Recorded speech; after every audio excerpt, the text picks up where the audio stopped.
The importance of video games in the entertainment industry cannot be ignored in today's world, but over the years, we have also encountered moments of controversies where the conservative groups raised a moral panic over the content of some games. The PS2 in particular is known for some of the most notorious and twisted video game releases, and while many of these controversial games were widely popular, they did tread the path of unacceptability. The graphic violence and brutal details were vividly played out with the advancement in technology, and this further aggrieved the offended parties. Nevertheless, the gore hounds like me had a gala time with these PS2 games that pushed brutality to the limit, and in this video, I will bring you a solid list of these ultra-violent games. The squeamish and the faint of heart should probably sit it out for this one. Before we go into our explanation, we have a very small request. If you like our content, please support us by subscribing to our channel. This is a small click for you, but for us, it means a lot. Thank you. Let's begin.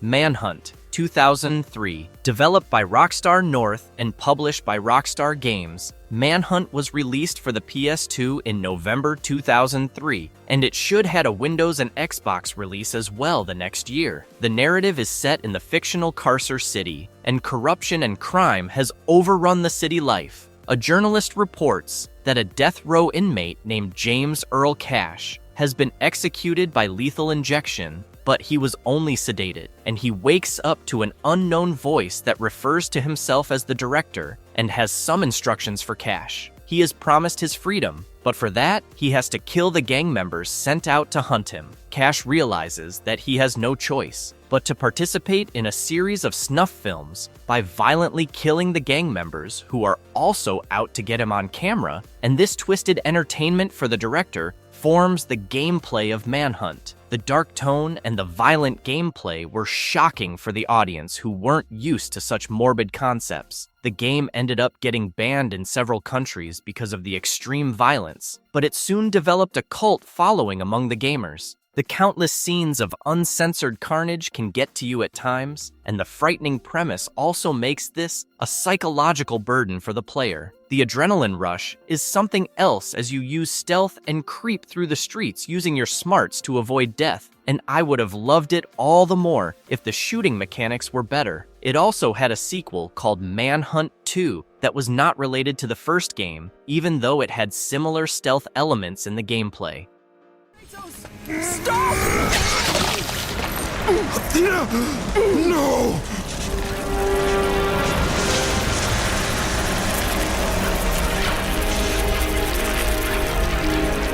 Why do you sacrifice yourself? God of War 2, 2007. This is the second God of War game, and I also have the first one in this video, but according to me, the sequel goes a level higher in terms of the violence. It is based on Greek mythology, and the setting of the game is ancient Greece, where the player character is the protagonist Kratos, the new god of war who killed the former Ares. Kratos is betrayed by the king of the Olympian gods, Zeus, and stripped of his godhood and killed. Titan Gaia saves him in the underworld, and he is instructed to find the Sisters of Fate who can allow him to go back in time and avenge the betrayal. The game is regarded as one of the best games of all time, and it was declared the PlayStation Game of the Year in 2007 during the Golden Joystick Awards. It deserves every bit of the appreciation because the overall experience is so complete with all the puzzles and platforming elements. It also has a lot more boss fights as compared to its predecessor. The story is fascinating and captivating, almost like a movie, and the polished and refined gameplay means that there are hardly any flaws in this game.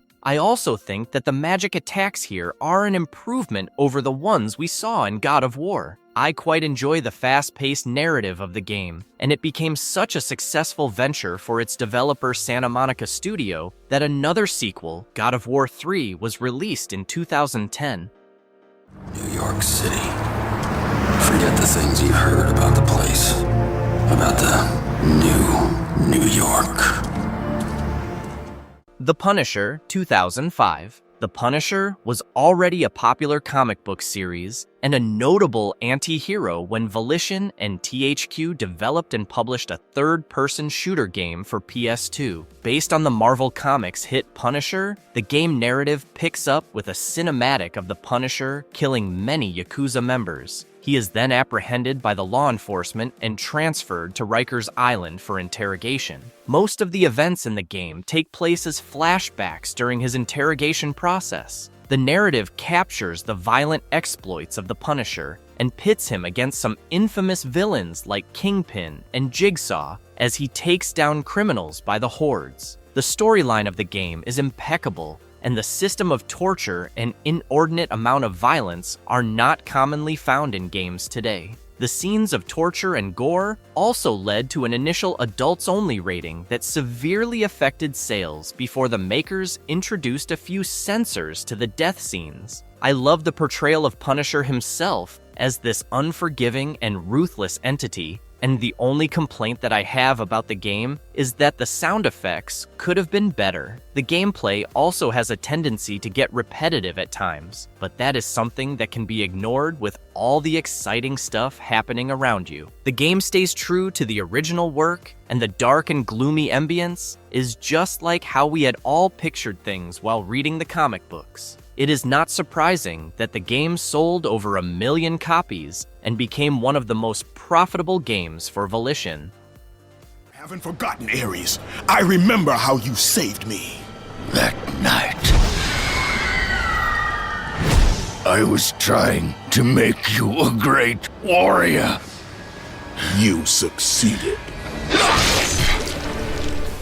God of War, 2005. God of War 2 might have stolen the show and became the more memorable game, but this was the one that started things off. Here, the game's story is centered around Kratos, who happens to be a Spartan warrior serving the Olympian gods. The goddess Athena tasks him with killing Ares, the god of war, and also his former mentor, who tricked Kratos into killing his wife and daughter. When Ares besieges Athens because of his hatred for Athena, Kratos heads out on a quest to find the only thing that can stop the god permanently, the Pandora's box. It is essentially a violent revenge adventure that is based on Greek mythology, and you can already understand the continuity of the story in God of War 2. The gameplay is largely focused on combo-based combat, and this is achieved through the main weapon of the player, the Blades of Chaos. There are some really challenging enemies and bosses along the way, and you can use up to 4 magical attacks as some alternative combat options. The puzzles and platforming elements are also quite remarkable, and the game is also loved for advanced graphics and sound that make it such an immersive experience. It went on to win several awards and started off a franchise that spans across multiple games and other media. If you haven't played any of the God of War games, then you have missed out on some seriously good quality action adventure.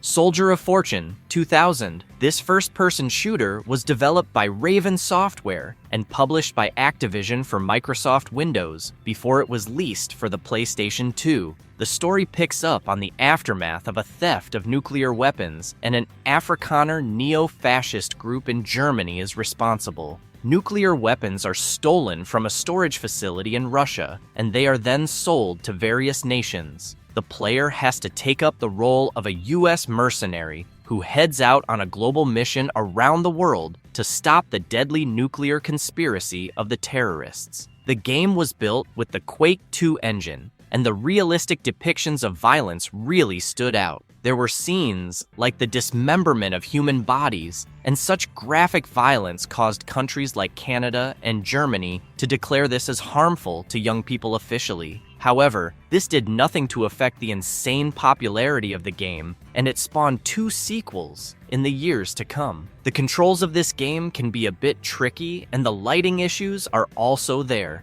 but I can assure you that this single-player adventure was totally worth all the hours I spent on this.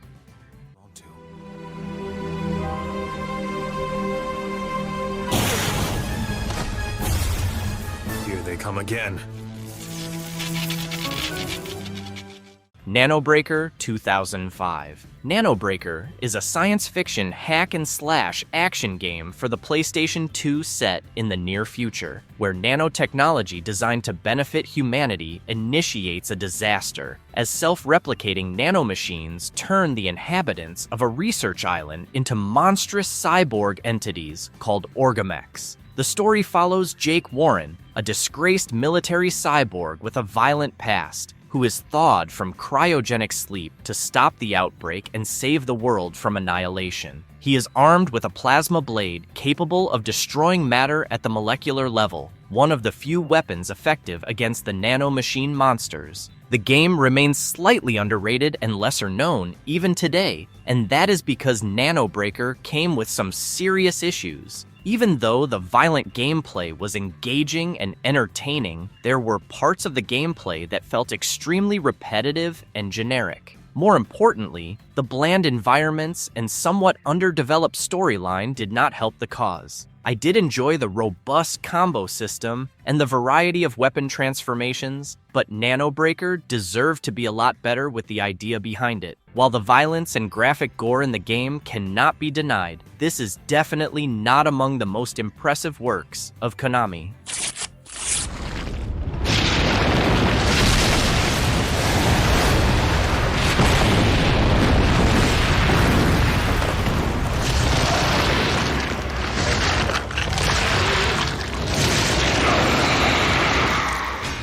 Resident Evil 4 2005. Capcom is not known to play around with the Resident Evil franchise, and this one for GameCube is easily among the better ones in the franchise. You have to take control of Special Agent Leon S. Kennedy, who is on a mission to save the daughter of the US president who has been kidnapped by a religious cult in rural Spain. Leon has to take on several enemy forces who are infected by a mind-controlling parasite called Las Plagas. He finally rescues the president's daughter Ashley, and they escape. But the greater plan turns out to be far more sinister. The leader of the cult intended to use the parasite that they injected into Ashley to infect the president, and this would give him a window of opportunity for world dominance. The game then gets into the thick of the plot, as Leon and Ashley must figure out a way to save themselves and foil the plans of the cult. While the gameplay of Resident Evil 4 is praised for its innovation and smoothness, the characters and rich storyline act as the cherry on the cake. I also love the voice acting, and I think it would have been even better without some of the goofy dialogue. The fight choreography is remarkable, and the cinematic sequences are enough to mesmerize you even today. You will also appreciate the increased variety of weapons, and the new controls offer something fresh for the gamers. It won a ton of awards, and the game certainly deserved them all as one of the finest PS2 games of all time.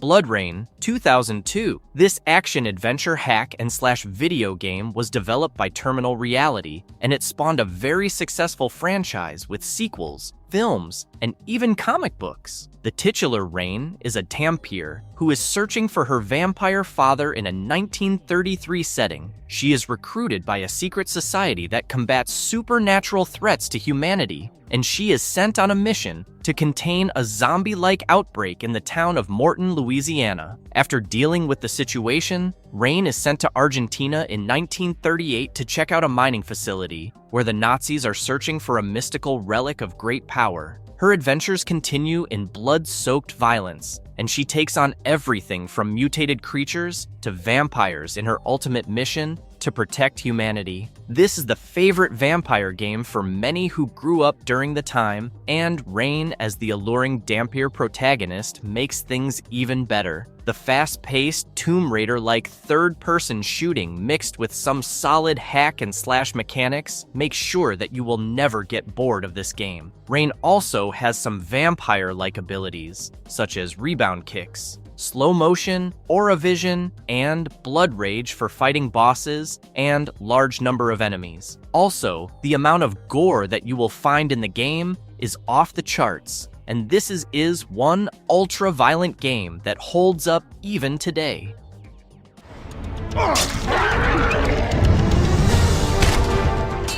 Gladiator Sword of Vengeance, 2003. This iconic PS2 game takes place in an alternate history of the Roman Empire, and the narrative is set in 106 AD following the mysterious death of Emperor Trajan. The despotic and sadistic ruler Aruntius takes charge, and he brings in an era of oppression and destruction. Emperor Trajan's former champion, Invictus Thrax, is asked to compete in a final series of games as a gladiator in order to earn his freedom. When he is murdered at the games, he finds himself in Elysium, where he is tasked by the spirits of Romulus and Remus to save Rome by ending the menace of Aruntius and his two allies Phobos and Deimos. I am a huge fan of the simplicity of the two-button combat mechanic, and the sound design of the game is simply fascinating. Even the graphics are decent enough, which makes for some grand visuals along the way. Of course, the storyline is the heart of the game, and one can complete the entire thing simply to find out what happens in the end. Now, the game also had a few shortcomings, and the concomitant, repetitive gameplay can get to those who like some variety in their games. Also, the auto-targeting system was flawed, and many players experienced some trouble with this. The camera problems can also bug you at times, but if you put aside these minor inconveniences, you have a solid game on your hands.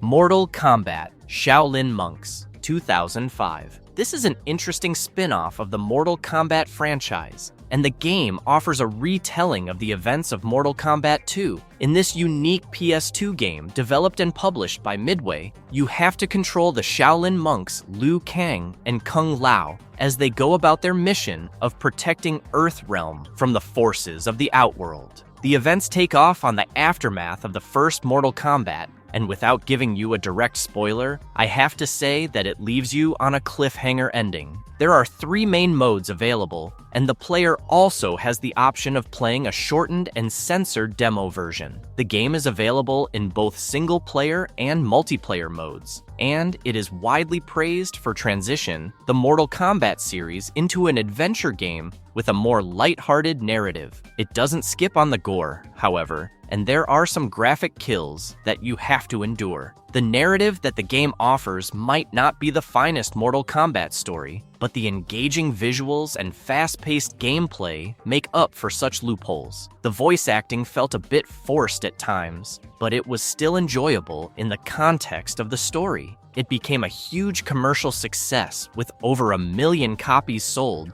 and I enjoyed how the game introduced some moments from the classic Mortal Kombat games, such as the fatalities. Overall, if you enjoy the simplicity of Mortal Kombat games that love to glorify violence, you should definitely check this one out.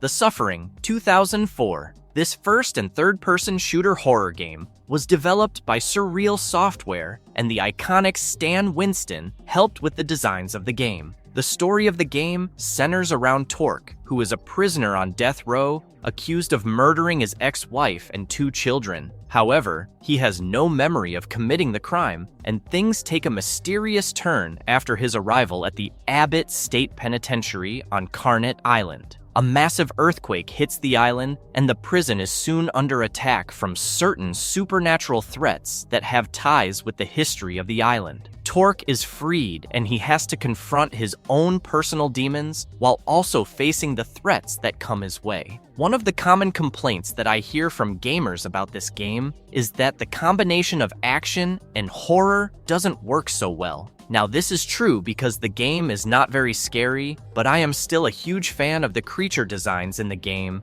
and the dark tone. The morality system of the game determines the ending and the interaction of certain characters with Torque. And the innovative gameplay worked wonders because The Suffering sold over 1.5 million copies worldwide. There are a few bugs and clunky moments, but the non-stop action and violent showdowns make it worth your time. A sequel to this game was released a year later called The Suffering: Ties That Bind.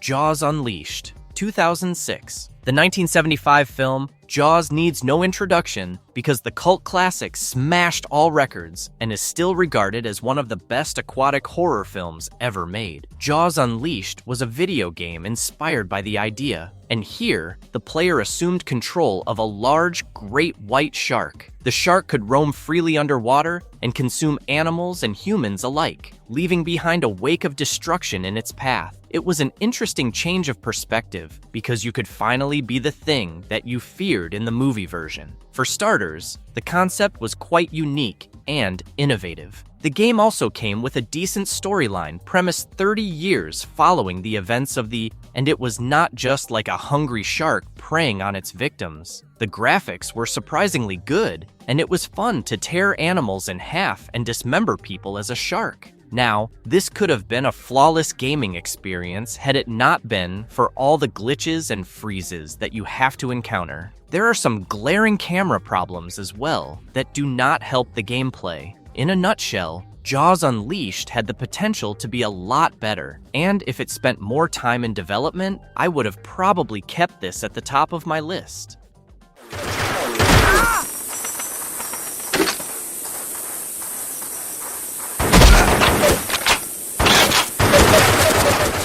Shell Shock, Nom 67, 2004. If you enjoy a slice of history and a fair share of war games, you cannot look beyond this underrated PS2 classic developed by Guerrilla Games and published by Eidos Interactive. The narrative begins in January 1967 in Saigon, South Vietnam. The protagonist of the game, Caleb, is taken to an airbase in southern Saigon along with other GIs, and he is handed an air assault mission. The course of the game takes you across various situations, from tricky missions gone wrong to investigating the Viet Cong activities. War games are always tricky business because it takes a lot to perfect the narrative and the gameplay side by side. This game can be painfully straightforward in this regard, and it comes with a decent storyline and fun graphics. There are some really violent cutscenes that many of you might find disturbing. While there are some bright moments in the otherwise engaging gameplay, there are some shortcomings as well that cannot be ignored. For instance, many critics have dubbed the presentation of the war as tasteless, and you cannot really argue with that. There are some glitches in the gameplay as well, and while you have to admire the ambition of the makers, you also end up lamenting the lack of finesse. It still sold nearly 1 million copies, and even a sequel to this game was developed a couple of years later.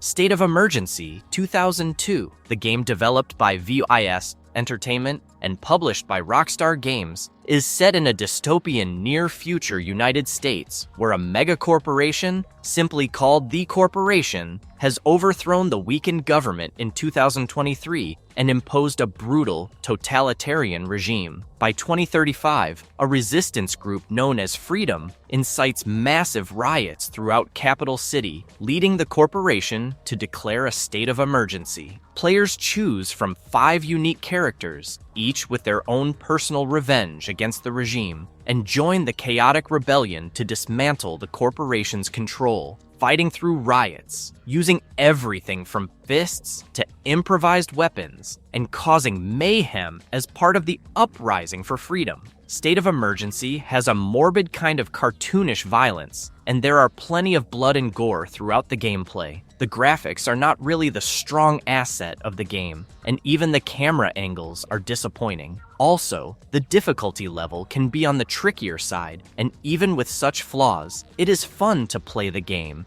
and cause riots with all the fighting moves. The gameplay is fairly wild and full of limitless violence, and the gameplay allows you to bombard stores and slaughter thousands of police enforcers and gang members. It is definitely not intended for the young audience, but if you can handle the cheap thrills, then you can always bring it on for some guilt-free entertainment.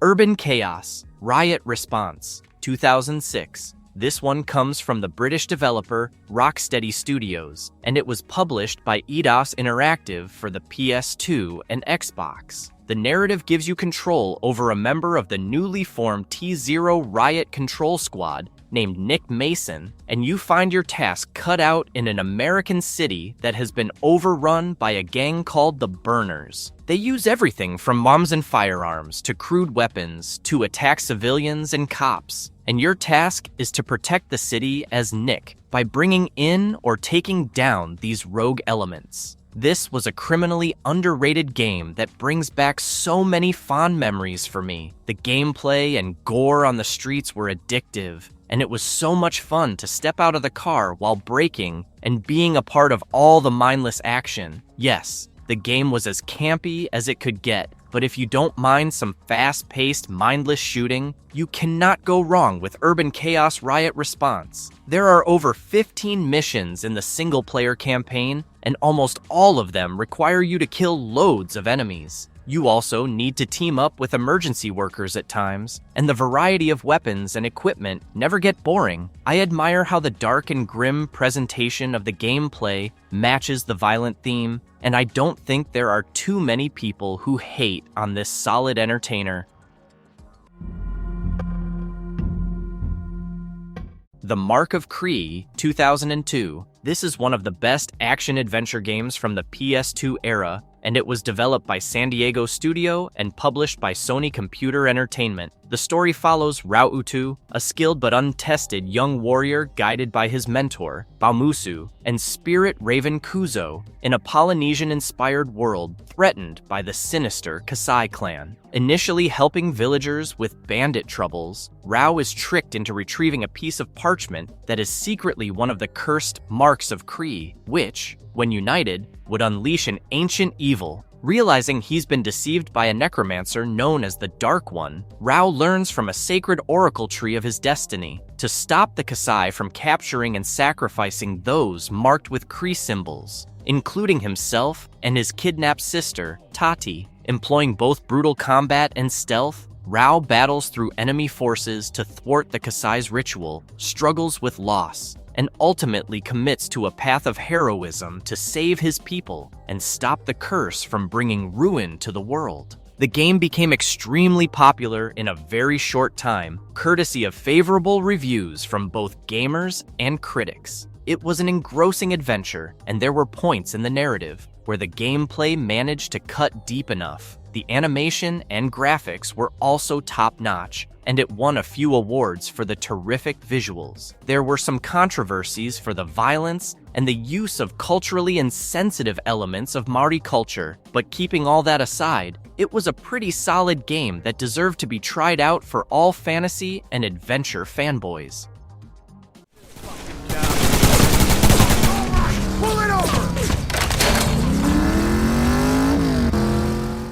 Roadkill, 2003. This open-world vehicular combat video game was developed by Terminal Reality, and it was published by Midway, who described the game as a mission-based combat driving game set in a post-apocalyptic world. It takes place on the aftermath of a deadly disease called the Rot that collapses law and order completely. Gangs emerge in all communities, and they take part in constant warfare using weaponized vehicles. The game narrative focuses on a survivor named Mason Strong, who fights it out in this dog-eats-dog world with revenge on his mind. This game is a mix of Twisted Metal Black and the next-gen Grand Theft Auto series. And the end result will surprise you. It promises to be wickedly fun and enjoyable if you look beyond some obvious flaws. For instance, the graphics can use some help, and the cutscenes hardly add any value to the narrative. Also, the car physics is way off the logical charts.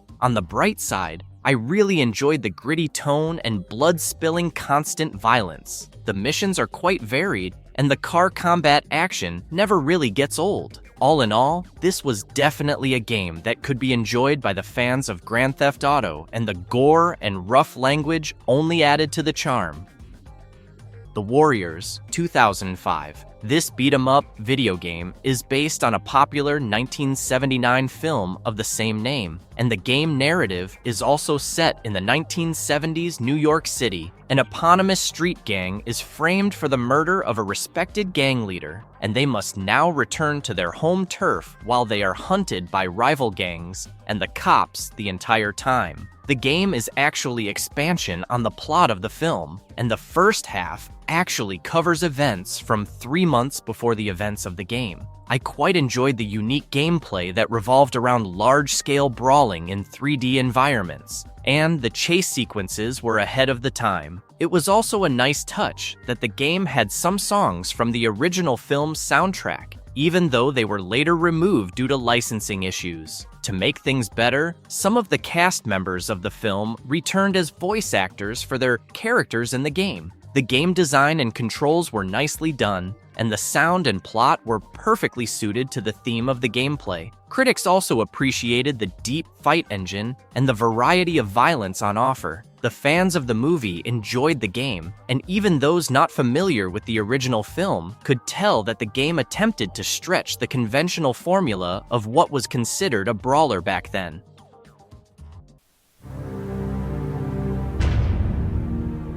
Shadow of Rome, 2005. A bit of fictional history could make for the perfect gaming plot, and Shadow of Rome proved the point with a fictional version of the assassination of Julius Caesar. The action-adventure gameplay introduces you to Agrippa, a Roman soldier whose father is falsely accused of Caesar's murder, and Octavianus, Caesar's nephew, as they seek the truth. Agrippa enters brutal gladiatorial games to save his father from execution, while Octavianus uses stealth to uncover the real conspirators behind Caesar's death, revealing a political conspiracy that leads to dramatic showdowns and betrayals before the climactic justice prevailing for a happy ending. Anyone with a knack for strategic gaming would enjoy the stealth elements in the game. The depth of the combat mechanics was hard to miss, as was the implementation of the salvo system. The storyline and the cutscenes were almost cinematic, and I think the game was grossly undervalued in the US and European markets. Even though the original plan was to create an entire franchise from this, the sequel plans were cancelled after the poor show, and Shadow of Rome 2 ultimately became Dead Rising.